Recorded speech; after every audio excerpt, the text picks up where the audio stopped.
اعوذ باللہ من الشیطان الرجیم بسم اللہ الرحمن الرحیم۔ السلام علیکم ورحمۃ اللہ۔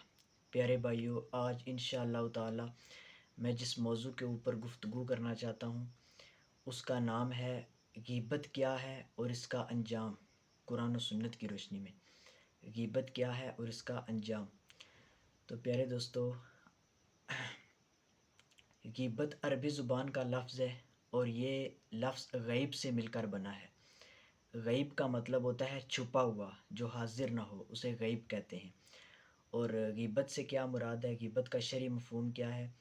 پیارے دوستو، اسلام میں غیبت کا مفہوم یہ ہے کہ اپنے مسلمان بھائی کا اس طرح ذکر کرنا، اس کی یعنی غیر موجودگی میں، جو اگر وہ موجود ہوتا یا اگر اسے معلوم ہو جائے تو اسے برا لگے، وہ اسے ناپسند کرے، تو یہ غیبت ہے۔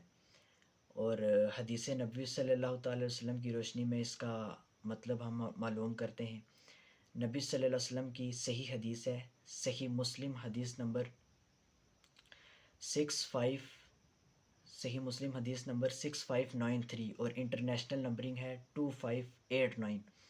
حضرت ابو ہریرہ رضی اللہ تعالیٰ عنہ سے روایت ہے کہ رسول اللہ صلی اللہ تعالیٰ علیہ وسلم نے فرمایا، جانتے ہو کہ غیبت کیا ہے؟ اپنے صحابہ کرام سے فرمایا، جانتے ہو کہ غیبت کیا ہے؟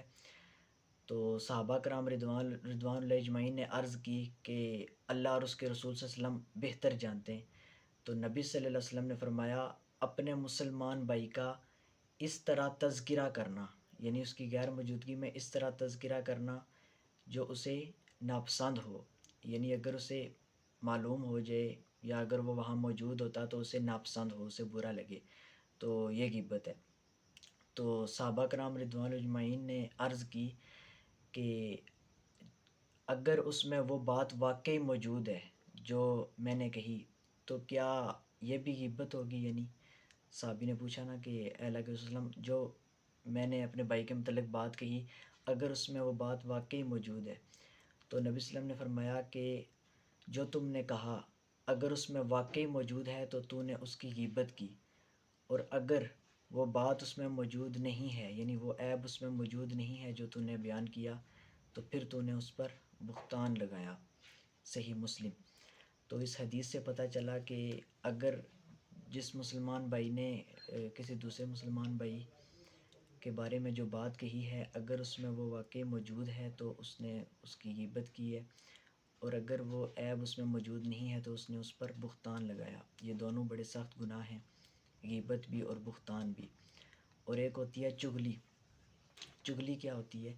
چغلی ہوتی ہے وہ بھی غیبت ہی ہے، اور وہ ایسی غیبت ہے جو فساد مچانے کے لیے، یعنی دو مسلمانوں کو آپس میں لڑانے کے لیے جو برائی بیان کی جاتی ہے اسے چغلی کہتے ہیں۔ یہ تینوں الگ چیزیں ہیں نا، نمبر 1 غیبت، نمبر 2 چغلی، اور نمبر 3 بہتان۔ غیبت ہوتی ہے کہ کسی مسلمان کی برائی بیان کرنا اس کی پیٹھ پیچھے، اور چغلی ہوتی ہے کہ فساد کی نیت سے دو مسلمانوں کو لڑانے کے لیے یا دو گروہوں کو لڑانے کے لیے برائیاں بیان کرنا پیٹھ پیچھے، وہ چغلی ہے۔ اور بہتان کہتے ہیں کوئی ایسی بات کرنا، کوئی ایسا عیب بیان کرنا اپنے مسلمان بھائی کا جو اس میں نہیں ہے، وہ بہتان ہے۔ بہتان غیبت سے بھی بڑا سخت گناہ ہے کیونکہ اس میں جھوٹ بولا جاتا ہے اور الزام لگایا جاتا ہے۔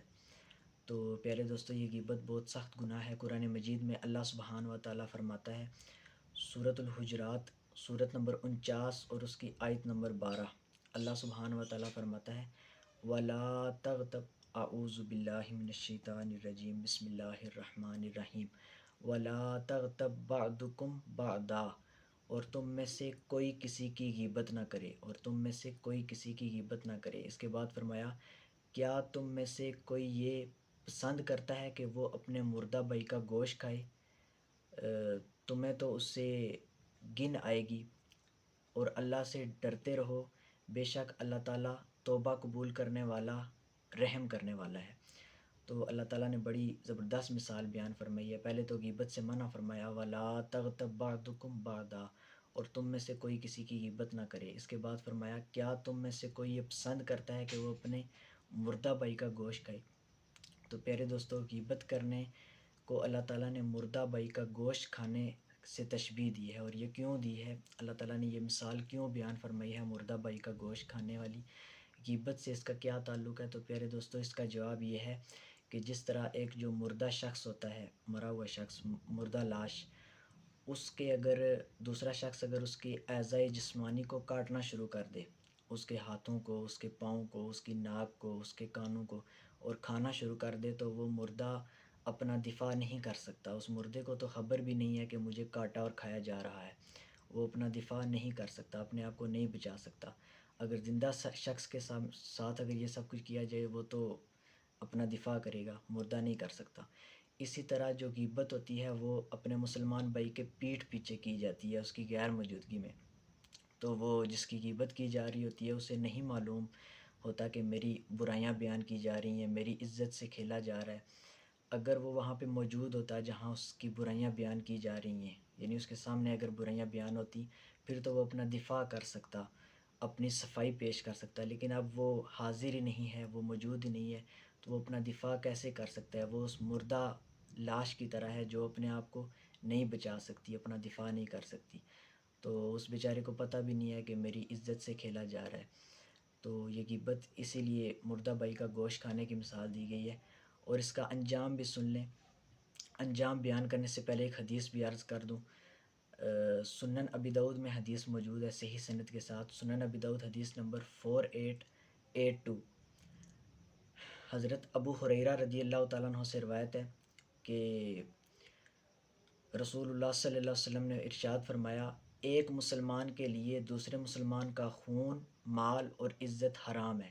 ایک مسلمان کے لیے دوسرے مسلمان کا خون، مال اور عزت حرام ہے، یعنی نہ تو اس کا ناحق خون بہا سکتے ہیں، ناحق اس کو قتل نہیں کر سکتے، اس کو تکلیف نہیں دے سکتے، اسی طرح اس کا ناحق مال نہیں چھین سکتے، اس کے مال پر ناحق قبضہ نہیں کر سکتے، اس کے مال کو چرا نہیں سکتے، ڈاکہ نہیں ڈال سکتے، اس تو اسی طرح اس کی عزت جو ہے اس پر بھی ہاتھ نہیں ڈال سکتے، اس کی عزت پر ڈاکہ نہیں ڈال سکتے، اس کی غیبت نہیں کر سکتے، کیونکہ وہ اپنے بھائی کی عزت جو ہے وہ بچانا ہمارے لیے ضروری ہے۔ یہ تینوں چیزیں حرام ہیں، کسی کی عزت پر ڈاکہ ڈالنا، کسی کا خون بہانا اور کسی کا مال لوٹنا۔ تو اب انجام سن لیں۔ سنن ابی داؤد میں حدیث موجود ہے، سنن ابی داؤد حدیث نمبر 4878، حضرت انس بن مالک رضی اللہ تعالیٰ عنہ کہتے ہیں کہ رسول اللہ صلی اللہ علیہ وسلم نے ارشاد فرمایا، حدیث کا مفہوم میں بیان کرتا ہوں۔ رسول اللہ صلی اللہ علیہ وسلم نے اپنے معراج کا واقعہ بیان فرمایا ہے، واقعہ معراج، اور اس میں نبی علیہ السلام فرماتے ہیں کہ مجھے معراج کرائی گئی، جب مجھے معراج کرائی گئی تو میرا گزر ایک ایسی قوم پر سے ہوا جن کے ناخن تانبے کے تھے، ان کے ناخن تانبے کے تھے، اور ان سے وہ اپنے چہروں کو اور اپنے سینوں کو چیل رہے تھے، یعنی نوچ رہے تھے۔ تو میں نے حضرت جبریل امین علیہ السلام سے پوچھا کہ یہ کون لوگ ہیں؟ تو حضرت جبریل امین علیہ السلام نے فرمایا کہ یہ وہ لوگ ہیں جو دوسروں کا گوشت کھاتے تھے، یعنی ان کی غیبتیں کرتے تھے اور ان کی عزتوں سے کھیلتے تھے۔ استغفر اللہ و اتوب الیہ، اللہم اجرنی من النار، اللہم اجرنی من النار۔ اتنا سخت عذاب ہے غیبت کرنے والے کے لیے کہ وہ اس کے ناخن تانبے کے ہو جائیں گے، ان سے وہ اپنے چہروں کو اور اپنے سینوں کو نوچیں گے۔ تو یہ بڑا سخت عذاب ہے، اور عذاب قبر کا باعث بھی ہے غیبت، جیسا کہ صحیح بخاری اور صحیح مسلم دونوں میں حدیث موجود ہے۔ حضرت ابن عباس رضی اللہ تعالیٰ عنہ کہتے ہیں، حدیث کا مفہوم اس طرح ہے کہ رسول اللہ صلی اللہ علیہ وسلم ایک دفعہ دو قبروں کے پاس سے گزرے تو ان دو قبر والوں کو عذاب ہو رہا تھا۔ تو رسول اللہ صلی اللہ علیہ وسلم نے اپنے صحابہ کرام رضوان اجمعین کو فرمایا کہ ان دو قبر والوں کو عذاب ہو رہا ہے، اور یہ عذاب کسی ایسے گناہ کی وجہ سے نہیں ہو رہا جن سے بچنا یعنی مشکل تھا، بلکہ ایک جو تھا وہ پیشاب کے چھینٹوں سے پرہیز نہیں کرتا تھا، یعنی وہ اس پر پیشاب کے چھینٹے پڑتے تھے اور وہ اس سے بچتا نہیں تھا، اور دوسرا وہ شخص ہے جو لوگوں کی غیبتیں کرتا تھا۔ تو اللہ سبحانہ و تعالیٰ سے دعا ہے کہ اللہ تعالیٰ غیبت سے ہمیں محفوظ فرمائے۔ اور چغل خور کا انجام بھی سن لیں۔ رسول اللہ صلی اللہ علیہ وسلم کی حدیث ہے مسند احمد میں، مسند احمد حدیث نمبر 9882 صحیح حدیث ہے۔ حضرت حذیفہ رضی اللہ تعالیٰ عنہ فرماتے ہیں کہ رسول اللہ صلی اللہ علیہ وسلم نے فرمایا، چغل خور جنت میں داخل نہیں ہوگا، چغل خور جنت میں داخل نہیں ہوگا۔ اللہ سبحانہ و تعالیٰ سے دعا ہے کہ اللہ تعالیٰ ہمیں اس کبیرہ گناہ غیبت سے محفوظ رکھے، آمین یا رب العالمین۔